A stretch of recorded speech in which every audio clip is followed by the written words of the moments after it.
Every morning, I get the privilege of driving my daughter to school. And I love my daddy-daughter time because we have some great conversations. And this morning, she was telling me about how she does really well while she's at school with her schoolwork because she's in the classroom and focused. She has no distractions. But when she comes home and she has her homework, she has a struggle to get it all done because there's so many other things for her to do. She likes to watch TV, she likes to play on her phone, she likes to talk to her friends, and it makes it difficult for her to be successful at home. And it reminded me of a story which talks a little bit about where's your focus. Now, I love to read, and growth is an important thing for me. So I learn a lot from reading the Bible, but another important book that I have is Think and Grow Rich from Napoleon Hill. And in that book, there's a story about burning the boats. Some of you may be familiar with it, some of you aren't. But burning the boats is a powerful and significant story because it talks about a very powerful and respected military leader. And he was told that he needed to go to this island and take over this island. But he knew the history of this island, where other countries had tried to conquer this island and its inhabitants before. But the inhabitants of this island were fierce warriors and nobody could defeat them. So he knew he had to do something different. So he loaded his armies onto the ships and he loaded all the supplies and everything they needed to be successful. And they took the journey to this island. And he had everybody unload the ships, put everything on land, and all of his army got off the boats. And when they got on, he gave the instruction to burn the boats. And he told his army, he said, "You see these boats? These boats are on fire, and we don't have that as a resource any longer. So if you guys want to go home, we have to take this island. We have to win." So what he did is he took away any excuse, any distraction, any obstacle that they may have. These guys knew that if they were going to win, they had to defeat this fierce enemy. And the boats were no longer an option. He removed all the excuses that these guys had.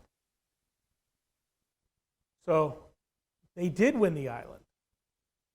But this is called a burning desire to win. And I think about this in several different ways.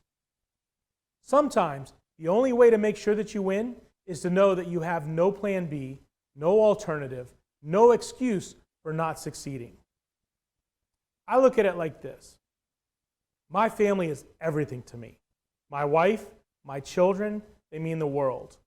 If I were to come home one day and my home was on fire, like it was engulfed in flames, and I knew my family was inside, I would risk my own safety, my own life, to make sure that they got out alive.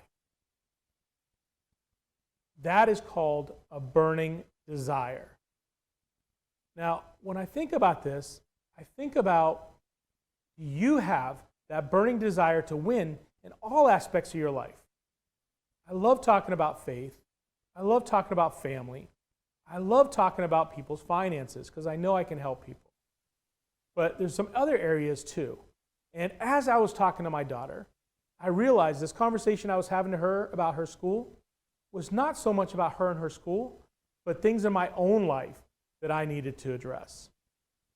Things like my own fitness level. You know, I need to have that burning desire to achieve my fitness goals. Because there's a lot of times where I have a decision to make. Do I go get on that recumbent bike? Or do I go do some work? Do I get on the elliptical? Or do I go have some fun? I have a lot of important decisions to make. And look at all aspects of your life right now, and are you where you want to be? Are you where you want to be with your faith?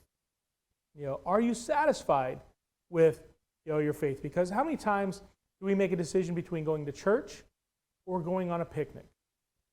Do we pray or do we not? So faith is very important. But I want you to think about your family as well. Our kids. A lot of times it's easier to make sure that we do everything we need to do for our kids. But in your own marriage, Do you make the right decisions? Do you give it everything you have to make sure that that marriage is successful? Are you giving it 100% to make sure that your household is where it needs to be? What about your finances? You know, a lot of people struggle with finances, but are you giving it the attention that it needs? Are you giving it the focus to make sure that you achieve your financial goals? So if you're not where you want to be today, right now, it's okay. But if I were to ask you on a scale of 1 to 10, 10 being you're giving it everything you've got, 1, you're giving it very little effort. And you can't look at me right now and say, David, I'm giving it a 10. That's a problem. So we need to make sure that we're focused and we have a burning desire to win in all aspects of our life. Our faith, our family, our finances, our fitness, and most definitely make sure you have a lot of fun because that makes it all worthwhile.